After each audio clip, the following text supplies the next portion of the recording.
ನಮಸ್ತೆ ನ್ಯೂಸ್ 90 ಕನ್ನಡ ವಾಹಿನಿಗೆ ಸ್ವಾಗತ.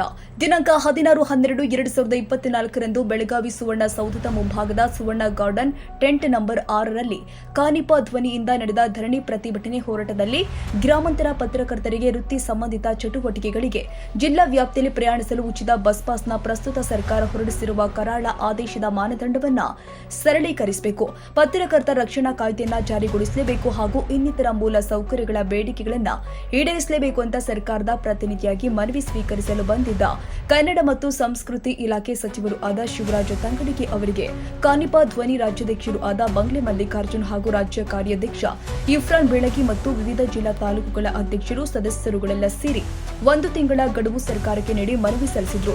ಈ ಸಂದರ್ಭದಲ್ಲಿ ವಿಜಯಪುರ ಜಿಲ್ಲಾ ಪೊಲೀಸ್ ವರಿಷ್ಠಾಧಿಕಾರಿಗಳು ಇದ್ದರು. ನಿರಂತರ ಸುದ್ದಿಗಳಿಗಾಗಿ ನೋಡ್ತಾ ಇರಿ ನಿಮ್ಮ ನ್ಯೂಸ್ 90 ಕನ್ನಡ ಸುದ್ದಿವಾಹಿನಿ. ವರ್ಷ ಪೂರ್ತಿ ರಾಜ್ಯಕ್ಕೆ ಇಡೀ ರಾಜ್ಯಾದ್ಯಂತ ಓಡಾಡಕ್ಕೆ ಕೊಟ್ಟಿದ್ದು. ಇವತ್ತು ನಾವು ಕೇಳ್ತಿರೋದು 10,000 ಪತ್ರಕರ್ತರು ಕೇವಲ 30 ಕೋಟಿ ವರ್ಷಕ್ಕೆ 1800 ಕೋಟಿ ಕೊಡೋಕ್ಕಾಗುತ್ತೆ. ಸಿದ್ದರಾಮಯ್ಯ ಅವರಿಗೆ ಸಾಮಾಜಿಕ ಅಧಿಕಾರರಾಗಿ 15 ಬಜೆಟ್ ಮಂಡಿಸಿದ್ದಾರೆ. ಇವತ್ತು ಪತ್ರಕರ್ತರು ಹಗಲು ರಾತ್ರಿ ನಿಮ್ಮ ಸರ್ಕಾರ ಬರೋಕ್ಕೆ ಹಗಲು ರಾತ್ರಿ ನಾವು ಫೈಟ್ ಮಾಡ್ತೀವಿ. ಇಷ್ಟು ಥರ ಮಾಡೋಕೆ ಇದೇನು ದೊಡ್ಡ ವಿಚಾರ ಅಲ್ಲ 30 ಕೋಟಿ. ಅದಕ್ಕೆ ದಯಮಾಡಿ ಸಿದ್ದರಾಮಯ್ಯ ಸಾಹೇಬರಿಗೆ ಹೇಳಿ, ನಮ್ಮ ಪತ್ರಕರ್ತರಿಗೆ ನ್ಯಾಯ ಏನು ಬೇಕು ಓಡಾಡೋಕ್ಕೆ ಜಿಲ್ಲಾ ಮಟ್ಟದಲ್ಲಿ ನಾವು ಕೇಳ್ತಿರೋದು. ನಾವೇನು ನಮ್ಮ ಅತ್ತೆ ಮನೆಗೆ ನಮ್ಮ ಹೆಂಡತಿ ಮನೆಗೆ ಓಡಾಡೋಕೆ ಕೇಳ್ತಾ ಇಲ್ಲ. ಸರ್ಕಾರ ಸಾರ್ವಜನಿಕರ ಮಧ್ಯೆ ಸೇತುವೆ ಆಗಿ ನಾವು ಕೆಲಸ ಮಾಡೋಕ್ಕಾಗಿ ಕೇಳ್ತಾ ಇದ್ದೀವಿ. ಈ ನ್ಯಾಯಯುತ ಬೇಡಿಕೆ ಏನಿದೆ ಇದೊಂದು ನಮಗೆ ಅಲ್ಲಿ ಹೇಳ್ಬಿಟ್ಟು ಮುಗಿಸ್ಕೊಡಿ. ಒಂದು. ಎರಡನೇದು ಪತ್ರಕರ್ತರ ರಕ್ಷಣಾ ಕಾಯ್ದೆ ನಾವು ಕೇಳೋಕ್ಕಿಂತ ಮುಂಚೆನೇ ಸರ್ಕಾರ ನಮಗೆ ಕೊಡಬೇಕಾಗಿದೆ. ಇವತ್ತು ವಕೀಲರುಗಳಿಗೆ ಕಳೆದ 6 ತಿಂಗಳಿಂದ ಅವ್ರು ತಗೊಂಡು, ಸರ್ಕಾರಿ ನೌಕರರು ಅವರು ತಗೊಂಡಿದ್ದಾರೆ, ವೈದ್ಯರುಗಳು ಅವ್ರು ತಗೊಂಡಿದ್ದಾರೆ.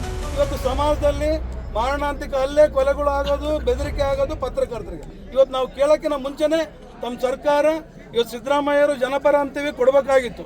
ಇವತ್ತು ನಮ್ಮ ಪತ್ರಕರ್ತರು ರೋಟಿಗಿಳೆವರೆಗೆ ಇವತ್ತು ಬಿಡಬಾರ್ದಾಗಿತ್ತು ಸಿದ್ದರಾಮಯ್ಯರು. ಆಗಿದೆ, ಇದು ಆಗೋದು ಬೇಡ.